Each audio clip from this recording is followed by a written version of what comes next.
Spinners की important चीजें हैं क्या क्या, ये पहले कोई सारे बच्चों को इसमें से पता है कि इम्पोर्टेंट चीजें क्या क्या हैं? सबसे पहले है रनअप। अब रनअप को लेकर के एक कंफ्यूजन होता है खिलाड़ी में। क्या कंफ्यूजन होता है? कंफ्यूजन ये है कि कितना लंबा रनअप लें, नंबर एक। नंबर दो, डायगोनल जाएं या फिर सीधे जाएं। तो इसके बारे में ये भ्रम को हम समाप्त कर दे रहे हैं। आपको बता दें कि इसमें चाहे आप सीधे जाएं चाहे आप डायगोनल जाएं, ये आपके कंफर्टेबल जोन पर इफेक्ट करता है कि आपका माइंड किस पे जाकर के टिकता है। अगर आप डायगोनल पर आपको मजा आ रहा है, पहली बात तो एंजॉय करना चाहिए बॉलिंग को, तो अगर डायगोनल आपका बेहतर है तो आप डायगोनल से करिए। But diagonal side on position देता है और स्ट्रेट जो होता है या फिर थोड़ा सा हल्का डायगोनल जो होता है वो हमेशा ओपन पोजीशन देता है। और open position side on position से ज्यादा बेटर इसलिए होती है क्योंकि ओपन पोजीशन में आप बैट्समैन को एवरी टाइम सीधे देखते हो। आपका फोरहेड, जैसे बल्लेबाज अपने फोरहेड से बॉलर को देखता है, उसी तरह से आप बॉलर को, बैट्समैन को सीधे सीधे फोरहेड से देखते हो। जो इस पोजीशन से आप देखते हो वो साइड ऑन पोजीशन है और जो इस पोजीशन से आप देखते हो वो ओपन पोजीशन है। ठीक है, तो अब देखिए इसमें क्या है कि आपको एक ऐसा रनअप लेना है जिसमें आपको बहुत ज्यादा स्मूथ बॉलिंग करने का मौका मिले। ऐसा रनअप बिल्कुल मत लीजिए जो आपको पहले ही थका दे तो आपको बॉल करने में दिक्कत हो और आपका सीक्वेंस बिगड़ जाए। तो सबसे पहले हम इसके लिए एक अपना कोई भी रनअप चुन लेते हैं। अब जनरली क्या होता है कि इंसान इससे ज्यादा थोड़ा मतलब तकरीबन 8 से 10 कदम का रनअप इससे ज्यादा नहीं लेता है। 5 कदम, 4 कदम, 2 कदम। अब जैसे जनरली इसमें क्या है कि ये भी आपके ऊपर आता है कि आप हैबिचुअल कितने पे हो। सपोज करो हमने 1, 2, 3, 4 इतना रनअप लिया, 4 कदम का रनअप लिया है। अब यहां से हम बॉल करने जा रहे हैं तो यहां से हमको रनअप के बारे में पहले क्लियर हो जाएगा कि रनअप हमारा ये ठीक है या नहीं है, ये हम चेक कर लेते हैं। अब रनअप हमें जब एक बार पता हो गया तो मैं हमेशा के लिए याद कर लूंगा कि मेरा 6 कदम का रनअप है, तो 6 कदम पे ही फ्लो अपना बनाना है। इसके बाद बारी आती है बॉल को ग्रिप करना। ग्रिप ऑफ द बॉल, ये जो बॉल ग्रिप होती है ना, तो ये अलग अलग स्पिनर्स की अलग अलग फीचर से ग्रिप होती है। नंबर एक, जो ऑफ स्पिनर होते हैं उनका इंडेक्स और मिडिल फिंगर ये दोनों जाकर के गैप बनाती है और जो इंडेक्स फिंगर होता है वो हमेशा साइड पोजीशन से सीम पर लगता है। जितना अच्छा साइड पोजीशन बनेगा, देखिए ये जितना बढ़िया मुड़ेगा उतना ही आपका बॉल ड्रिफ्ट करेगा, टर्न करेगा। जब ड्रिफ्टिंग अच्छी होगी तो टर्न भी अच्छा होगा। ठीक है, तो ये आपको हमेशा बनाए रखना है और इसी के सहारे आपको इसमें वेरिएशंस भी अभी आपको बताएंगे। अब इसके बाद बात आती है, जब आपने इसकी ग्रिपिंग करना सीख लिया तो ग्रिप करते समय बॉल को डिलीवर करना भी है, तो आपको ग्रिप इतनी अच्छी आनी चाहिए कि जिससे आपका बॉल आपके कंट्रोल पे आने लगे। जैसे मैं ये कंट्रोल कर रहा हूँ, इस तरीके से कंट्रोल आने लगे। हर बॉलर का अपने अपने तरीके से होता है, अलग अलग तरीके से होता है। कोई बॉलर इस तरीके से करता है, कोई बॉलर इस तरीके से करता है, कोई बॉलर ये तरीका अपनाता है। तो अपने अपने तरीके से होता है। इसमें कोई, जैसे आप कर रही हो इसको दिखाइए इनको, जैसे इनका तरीका देखिए ये है, ये बॉल को ग्रिप कर रहे हैं। अब इसके बाद अगर हम किसी और ऑफ स्पिनर को देखें, जैसे ये ऑफ स्पिनर हैं, इनको देखते हैं तो इनका तरीका देखो बिल्कुल अलग होगा। अब ये कौन सा तरीका, ये देखिए, ये बिल्कुल अच्छा तरीका है। इनको दिखाइए जरा, इनका तरीका देखिए, ये दूसरे तरीके से कर रहे हैं। ये देखिए, ये तरीके जो है इसको भी लेकर के आपको बिल्कुल कंफ्यूजन नहीं रखना है। ठीक है, इसमें सबसे इंपॉर्टेंट है आपको कि आप कितना अच्छा बॉल को डिलीवर कर सकते हैं विथ बेसिक्स। अब यहां से बेसिक्स की शुरुआत होती है। बेसिक्स नंबर 1, ग्रिप जब आप कर लेते हैं, रनअप आपका ठीक हो जाता है, आप सब चीजों में क्लियर हो जाते हैं, तो यहाँ पर एक पॉइंट आता है जिसको बोलते हैं टेक ऑफ। ये टेक ऑफ का पॉइंट है, ये बार लगा हुआ है। आप देखिए यहाँ पर एक लाइन बनी होती है, ये बार नहीं रहता है क्रिकेट के मैदान पर, क्रिकेट की पिच पर बार नहीं होता है, बट चूंकि यहीं से टेक ऑफ होता है और जंप होता है तो ये बार इसलिए लगाया गया है कि बार के ऊपर से आप जंप करें। बहुत सारे बॉलर्स के साथ क्या होता है कि वो बहुत ही इत्मीनान से और एक बिल्कुल जंप किए बॉल को कर देते हैं, तो उनका शोल्डर उतना ही कम यूज होता है। जितना ऊपर से बॉडी नीचे गिरेगा उतना ही बढ़िया शोल्डर आपका लगेगा और बॉल उतना ही अच्छा डिप करेगा। डिप का मतलब बॉल जब गिरती है तो ड्रिफ्टिंग के साथ आप जमीन पर जब गिरती है एक लेवल से, एक हाई लेवल से, तो बहुत बढ़िया टर्न कराती है। जितना जितना लो लेवल से बॉल गिरती है उतना कम टर्न कराती है। ये बात याद रखिएगा। तो आपका बॉडी इसमें बहुत बड़ा रोल अदा करता है कि अगर आप अपने बॉडी को नीचे रखते हो तो नीचे की ओर से बॉल ड्रिफ्ट करता है, नीचे की ओर से ड्रिफ्ट करेगा तो उतना कम ड्रिफ्ट करेगा, है ना। तो ये सारी चीजों को आप समझ सकते हो। तो अब आते हैं हम इस बात पे, वेट करो जरा, पॉज करो। वो बहुत जरूरी है। शुरू हो गया? टेक ऑफ बहुत जरूरी, जब भी किया करो तो इस तरीके से इशारा किया करना सीखो। हम वीडियो में ही बता रहे हैं ये बात, सीखो बेटा इस चीज को। तो टेक ऑफ बहुत जरूरी है। टेक ऑफ को करने के लिए हमें क्या क्या बेसिक्स का नॉलेज होना चाहिए, ये इंपॉर्टेंट है, क्योंकि आपको पता ही नहीं किस पैर से कैसे टेक ऑफ होता है। अगर कोई राइट हैंड बॉलर है तो वो लेफ्ट लेग को टेक करेगा तो उसका ऑफ होगा, अप होगा बॉडी। वो कैसे होगा? अगर वो कभी भी इस पैर से अगर टेक करेगा तो आप देखिए डबल जंप हो जाएगी ये, ठीक है। इसलिए याद रखिए कि लेफ्ट लेग से टेक करना है, बहुत ही इत्मीनान से इसे देखिएगा।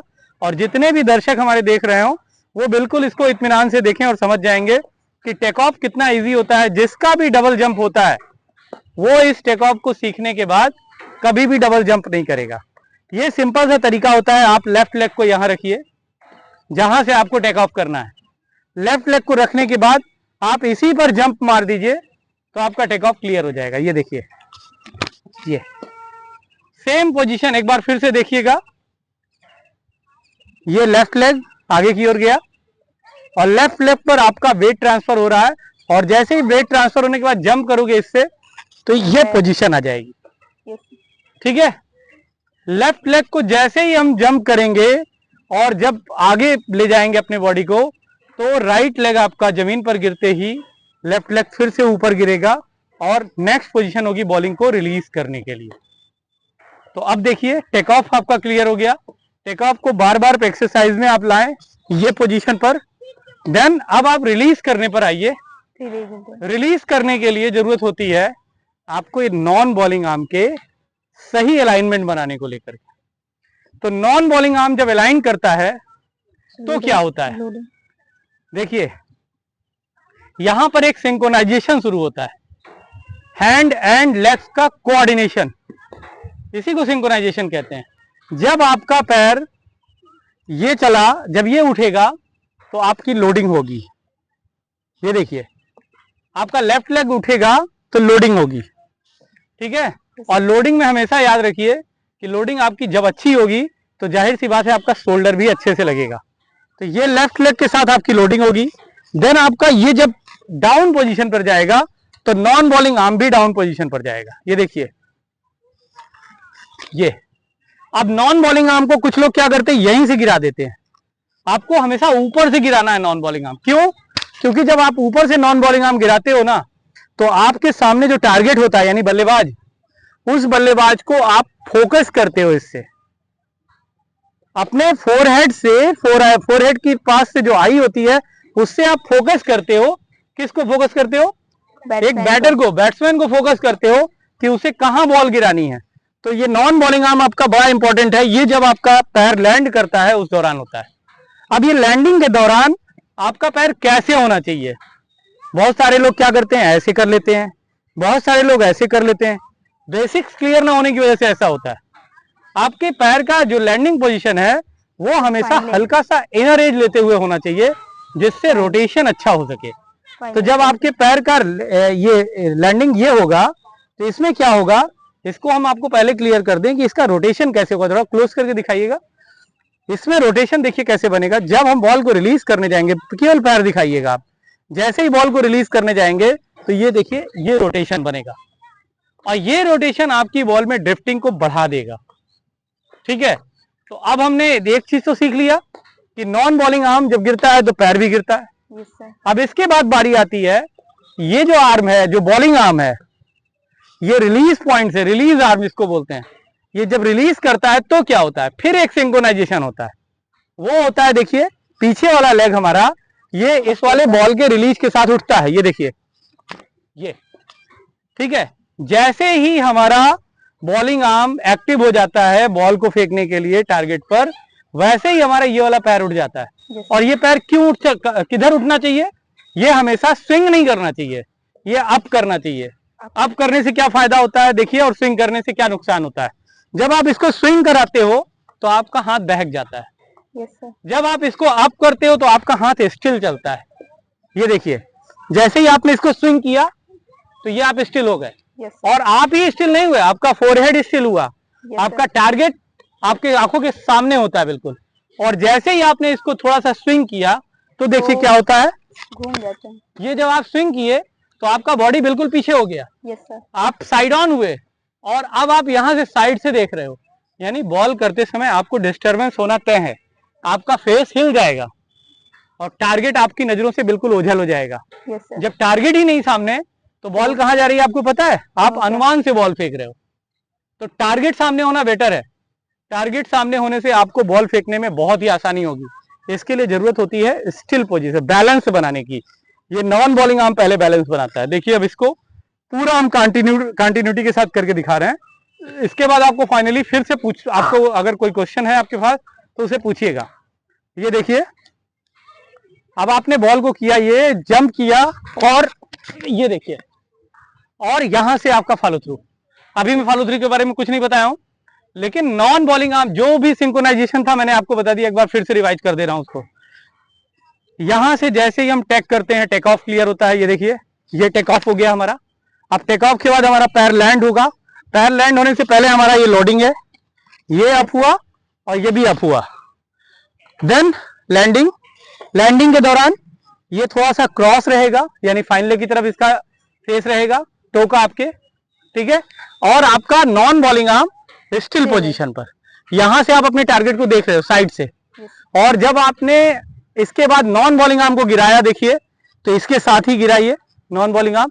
देन रिलीज करते समय पीछे वाला पैर एक बार फिर से दिखाइए क्लोज करके प्लीज, पीछे वाले पैर को।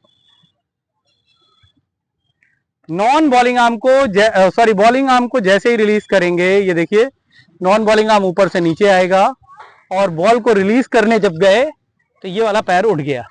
और ये पैर जितना स्टिल होते हुए सीधा जाएगा उतना ही बढ़िया बॉल को आप शोल्डर से हिट कर पाओगे। ये देखिए ये शोल्डर तभी हिट होता है।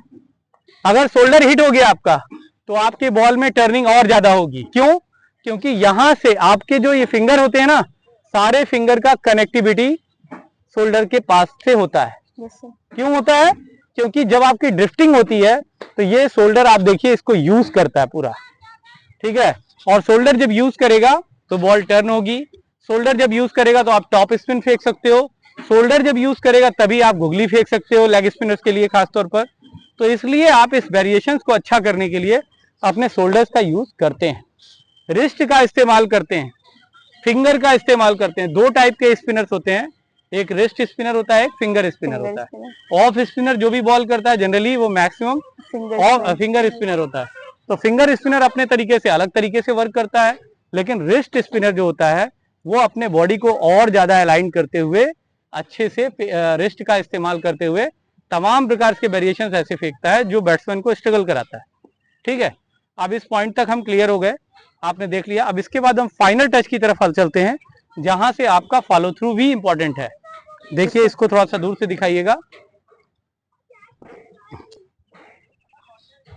यहां से अब हम सपोज कीजिए मैं एक लेग स्पिनर हूं और ये बॉल करने जा रहा हूं, और सॉरी यहाँ पे ऑफ स्पिनर के लिए पहले था, तो ऑफ स्पिनर मान लीजिए कि मैं बॉल करने जा रहा हूं ऑफ स्पिन पे, और यहां से मैंने टेक ऑफ लिया। ये हमारा फॉलो थ्रू था। लास्ट एंड लास्ट ये आपका फॉलो थ्रू बनेगा। और फॉलो थ्रू में आप पूरी तरीके से सामने अपने टारगेट पे नजर रखोगे वो क्या कर रहा है। हो सकता है आपको कॉटन बॉल मिलने वाला हो सकता है आपके बॉल आपके थोड़ा सा पीछे हो, तो उस दौरान जो आपका फॉलो थ्रू है, जो आपका अलर्ट पोजीशन है, वही ये बताएगा कि आप क्या कर सकते हो। आपको दाहिनी ओर गोता लगाना है, आपको बाईं तरफ डाइव लगाना है, आपको पीछे की ओर जाना है या फिर आगे डाइव लगाना है। ये सब कुछ तय करेगा आपका फॉलो थ्रू, ठीक है। एक बार फिर से देखिएगा इसे। इस बार रिलीज करके दिखाएंगे, थोड़ा पीछे लोग जाइए। इस बार हम बॉल को रिलीज करके दिखाएंगे आपको, और एक हाइट से बॉल को रिलीज करना चाहिए। देखिए ध्यान से,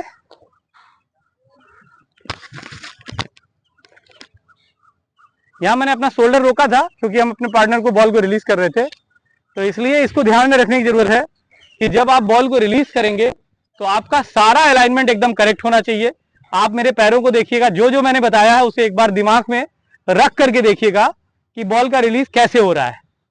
संभवतः मैं अपनी बताई गई चीजों को बेहतर कर पाऊंगा।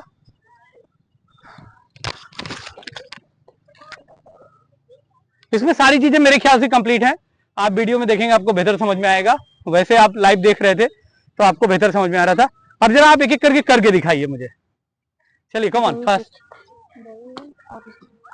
फिर इसके बाद क्वेश्चन आवर आता है।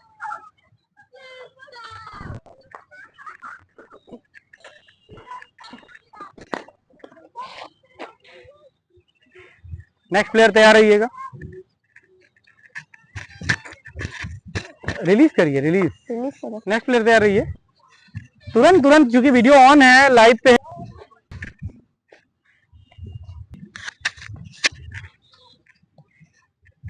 Yes, next.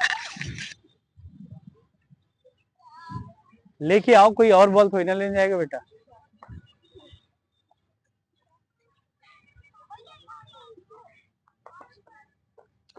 नेक्स्ट।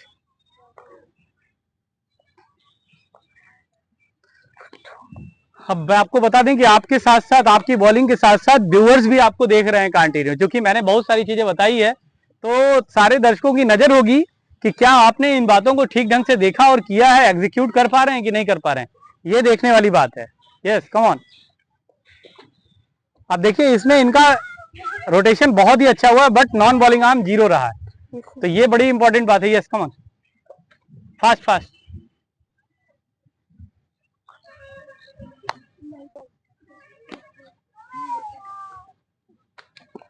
ये भी बढ़िया रहा है, इनका रोटेशन भी ठीक ठाक था।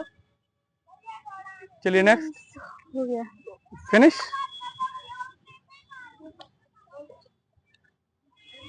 आओ जल्दी आओ। अब देखिए, ये लेफ्ट आर्म स्पिनर है, इनके साथ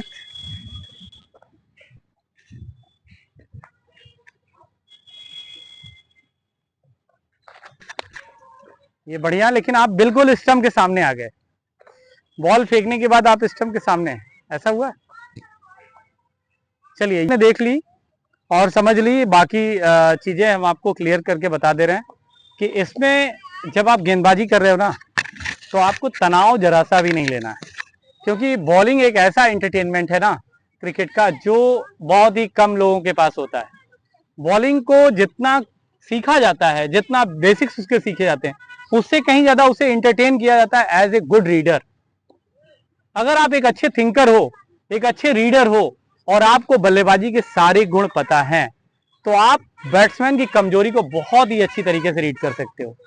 और एक अच्छा गेंदबाज सिर्फ अच्छे बेसिक्स वाला ही नहीं होता है, उसके पास एक अच्छी रीडिंग एबिलिटी होनी चाहिए।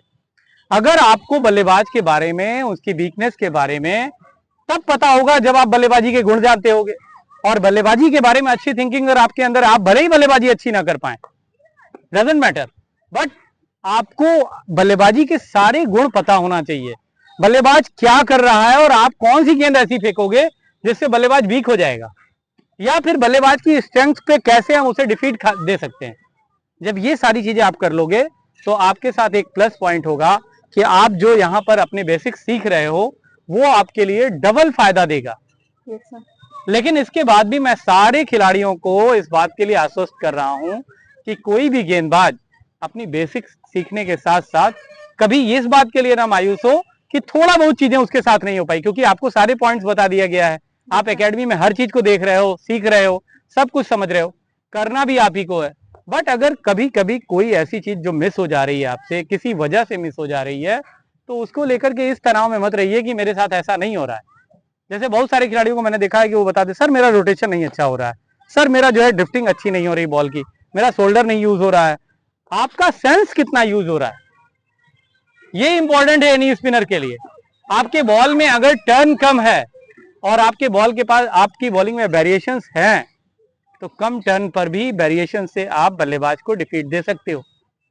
आपके पास अगर अच्छी विविधता है, अच्छी क्वालिटी है चेंज करने की, बॉल को अलग अलग तरीके से पेस चेंज करके, वेरिएशंस चेंज करके, अलग अलग वेरिएशन से बॉल करके, तो आपको बता दें कि आप कम समय पर ज्यादा उपलब्धियां हासिल कर सकते हैं, ज्यादा से ज्यादा विकेट्स ले सकते हैं। आपको फील्डिंग पोजीशन के बारे में अच्छा नॉलेज है तो भी आप ऐसा कर सकते हैं, क्योंकि बहुत सारे विकेट्स फील्डिंग पोजीशन से भी मिलते हैं। तो ये था हमारा बॉलिंग का क्लास, जिसको लेकर के तमाम प्रकार की दुविधाएं आपके मन में होंगी। हो सकता है बहुत सारे क्वेश्चंस आपके मन में हो। अगर कोई क्वेश्चन किसी के पास हो तो आप प्लीज पूछ सकते हैं। Yes, no question? ओके, तो आप देख रहे थे अभी स्पिनर्स के लिए सही सिद्ध होने वाला वो बॉलिंग एक्शन, जिसको लेकर के तमाम खिलाड़ियों में असमंजस की स्थिति होती है। स्पोर्ट्स टैलेंट क्रिकेट एकेडमी में आज हम गेंदबाजों को बता रहे थे कि किस तरीके से गेंदबाजी करके वो अपने आप को बेहतर बना सकते हैं। और अगर हमारा ये वीडियो आपको पसंद आए तो आप हमारे इस वीडियो को लाइक करिएगा, ढेर सारे लोगों के बीच में शेयर कीजिएगा, जिससे और सारे खिलाड़ियों को भी इसका फायदा मिल सके। शुक्रिया।